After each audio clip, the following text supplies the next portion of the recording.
All right, today we are going to react to the Goodreads Choice Awards. That's it. That's going to be this video. I feel like I won't be as surprised as I usually am because not only do I read quite a few new releases each year, I've been doing my recent release roundup, so I feel like at least in the sci-fi, horror, fantasy space, I am more in the know, even in general fiction.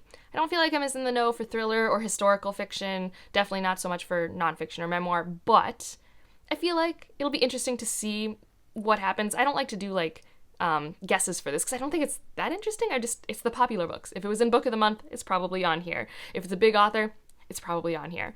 So that's what we're gonna do. I don't hate the Goodreads Choice Awards. I don't think it's that interesting to me compared to like the Hugo, Nebula, Locus. Like those, I think all pick out books that I think I will like within the genres of sci-fi and fantasy, whereas the Goodreads Choice Awards tells me what's the most popular book that year. And that's not normally a very difficult thing to guess correctly, if that makes sense. So without further ado, let me screen record and we will go see what there is to see. All right, so let's click on cast your vote.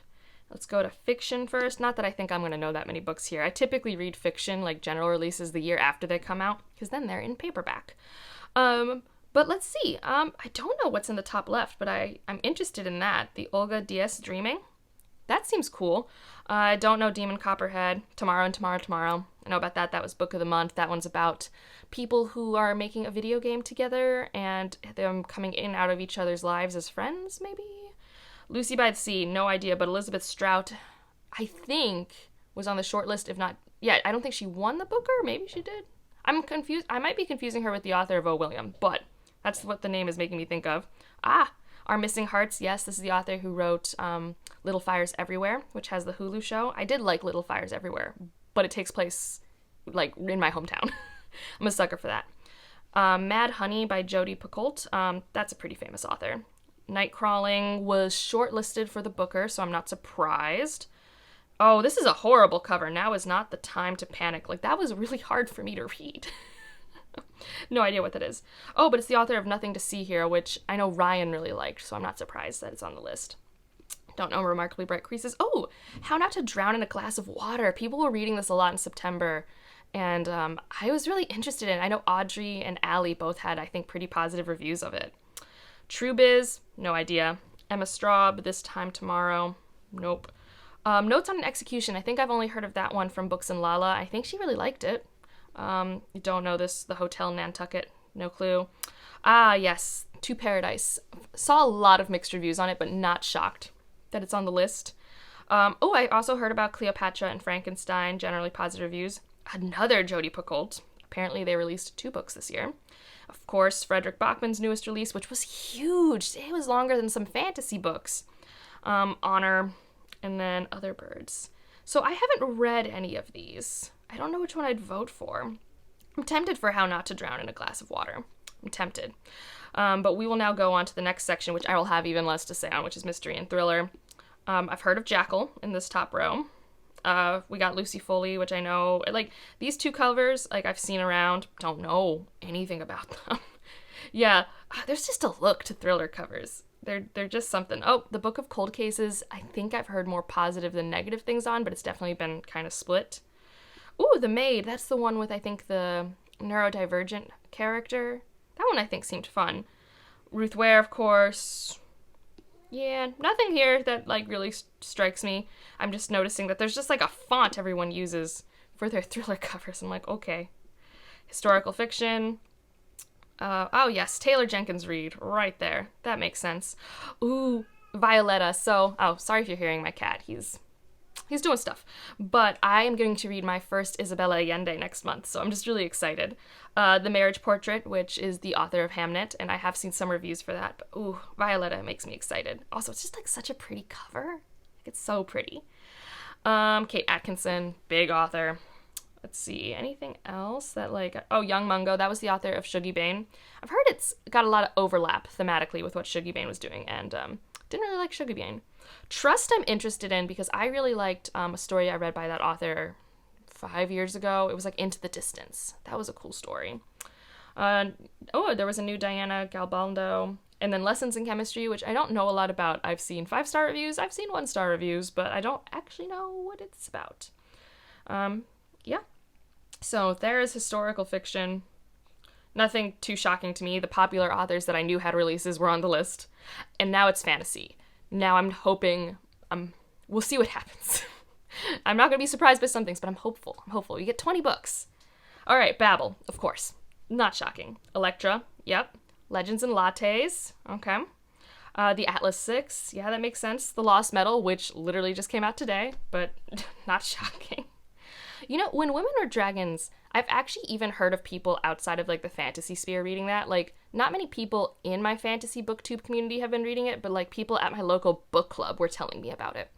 So I think that one's that, like, is making crossover appeal in general fiction and fantasy audiences. The Very Secret Society of Irregular Witches, that's, like, the one everyone's comparing to House in the Cerulean Sea, I think. The War of Two Queens. Oh, there was a new Jennifer Almentrot this year. Didn't know that, but it makes sense that it's here. Daughter of the Moon Goddess, especially with its buzz and cover, and it was out since January. It's had a lot of time to bank numbers. Nettle and Bone! Nettle and Bone's on here. Oh, that makes me happy. The Golden Enclaves, which note, Goodreads somehow did this right. It's not in the YA fantasy section. I wonder why. Thistlefoot, it's interesting that this one's here. I mean, it's book of the month, but it came out not too long ago, and I haven't been able to see too many thoughts of it on the internet. But I do think it's similar to When Women Were Dragons, where it's going to have crossover appeal, kind of like Electra and, like, Here We Are, Kaikei. Like, these are books that could easily be shelved in both sections and have appeal to audiences of general fiction and fantasy. Ordinary Monsters is interesting to me because, like, it has been getting read this year, but I don't really know that many glowing reviews, so it's, like, interesting that it's gotten that much momentum to be on this list. House of Sky and Breath, not shocking. The Book Eaters, this is one I want to read. I have it, like, from the library on my table, but I've been kind of in a reading slump, so I don't know if that's going to happen. But I have it around.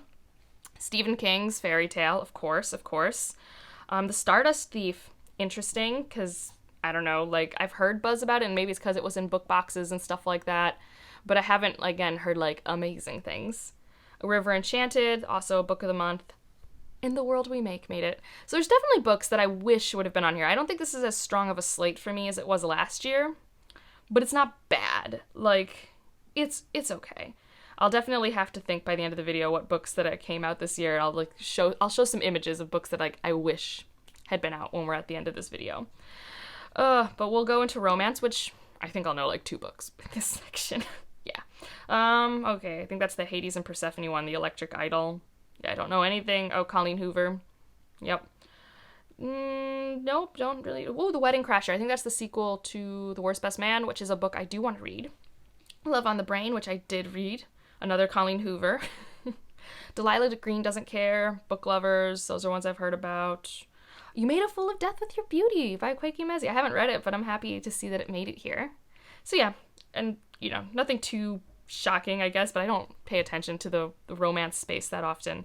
And I do think there are, like, interesting rules about, like, what can be nominated or not. I feel like, you know, indie pub, I don't think gets to be on this list or anything like that. And I know romance in the indie pub space can be really interesting and fun. Okay, science fiction. I've read a fair bit of science fiction, but will it make it here? I don't know. I feel like Goodreads science fiction readers and me as a science fiction reader, we don't align all the time. We'll find out. All right.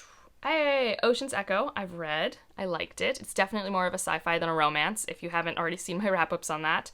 Upgrade, I'm not surprised that it's here. I'm feeling bummed for the fans that a lot of fans haven't loved it as much as Dark Matter or Recursion, like it's not hitting the spot like they wanted it to. I don't know what Atomic Anna is. No clue. The Kaiju Preservation Society, not shocking. That's apparently like a really fun popcorn sci-fi. Yes, Putao, sit down, don't knock over things. Anyways, cat just showed up. Lost in Time, I've only heard up from my friend Michael Knipp, and it's a pretty popular author from his indie pub stuff. It's apparently also good blockbuster popcorn sci-fi. Nona the Ninth, huge following for the Locked Tomb series. Leech, I'm surprised, is here and not horror because it's shelved as horror at my bookstore, and a lot of people talk about it in horror videos, but I've heard good things about Leech. I read How High We Go in the Dark. I liked it. Didn't love it. It was fine. I gave it like 4 stars. I think it's a bit better than fine, but I don't think it's going to have an emotional response out of me in the next couple years. Dead Silence, this is another one that I felt like could have been put onto like a horror list based off what I've heard about it, but it's in space, on a spaceship. Hunt the Stars I read, like that one I think should have been, like if we had like a speculative romance category, that should have been there. It's good.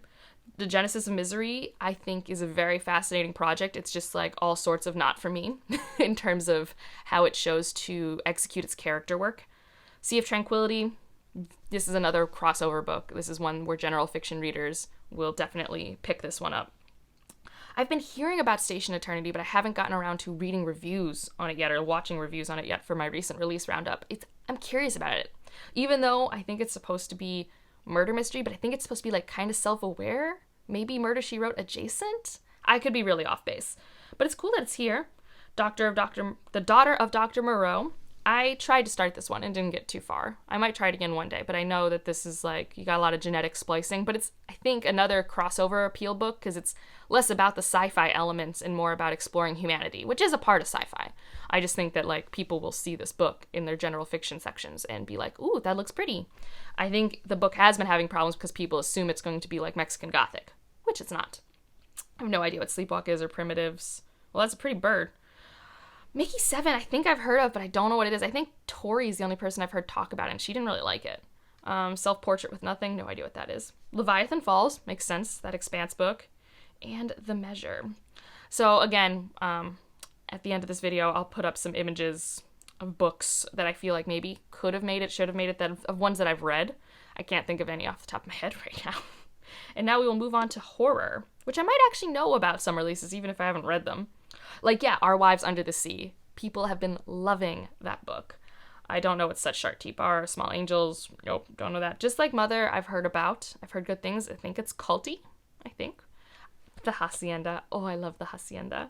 Ooh, and Juniper and Thorn, I think, is shelved appropriately here. Because I think a lot of people who don't like it go into it not realizing it's like gothic horror.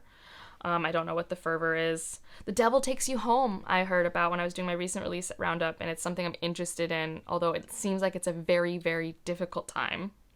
Yeah, I don't know that Stephen King one. House of Hunger. Nice, nice. Any other ones that I know? Oh, yeah, Manhunt. That one's entertaining to me. I want to read that one. I just like have to get myself ready for like the body horror of it all. And What Moves the Dead? Another T. Kingfisher. And White Horse I've been hearing really good things about, and I know about Sundial, but I don't know anything it's about. I know the author had a book last year, 2 years ago. It was like The House with the Green Cover. That's all I remember. So yeah, I at least know more of the horror releases this year than I do last year. There's that. Oh, humor we're probably going to skip right past because I don't know. Yeah, I don't know anything about humor. I guess we can look at nonfiction and see what's at least come out. Oh, What If 2? I've heard of that. I have read What If 1. That was fun. South to America. What's that about? A journey below the Mason-Dixon to understand the soul of a nation. I think I remember Jess talking about that one and wanting to read it. The Song of the Cell. Oh, that sounds like it could be fun. Yeah, I don't think I'm going to have a lot of thoughts. Oh, Bittersweet. I think that's the author who wrote Quiet, so I'm not surprised there. Memoir and autobiography. We all know which one's going to win this category this year, but let's just look. Oh, we got Viola Davis. That's one actually I've been wanting to read. And Tammy was just talking about We Were Dreamers in of recent reads recently. Let's see. Anything else? Okay, there it is. I'm like, where is I'm Glad My Mom Died? Because that has to be on this list. Year of the Tiger. Nice. Yeah, I mean, I think it's I'm glad my mom dies. It's going to win this. Oh, I've heard of Solito too. I've heard good things about them. All right, and then I don't think I'm going to know a lot about history and biography. Just a quick look. Yeah, no. Oh, but I've heard of Bad Mexicans. I've heard good things about that one in my Discord. And I saw it at the bookstore the other day and I was interested in it. All right, graphic novels and comics. Will I have opinions? Probably not, but I'm trying to at least be in the know more about what's happening here. Lore Olympus is definitely going to probably do pretty well. Let's see. Do I even know any of these other ones? Yeah, Heartstopper, I guess, which is also probably going to do very well. I feel like I've seen Demon in the Wood around, but I have no idea what it's about. Oh yeah, the Leigh Bardugo one. I think maybe Bethany had talked about it recently. Oh, poetry. No idea. Let's go to the side over here. Yeah, poetry. Debut novel. Let's go to debut novel. Let's see what's here. Our Wives Under the Sea. There is a short story collection before that, but it is the debut novel. Daughter of the Moon Goddess, Kaikei, How High We Go in the Dark, The Hacienda. Oh, man, this is a pretty good list. Thistlefoot.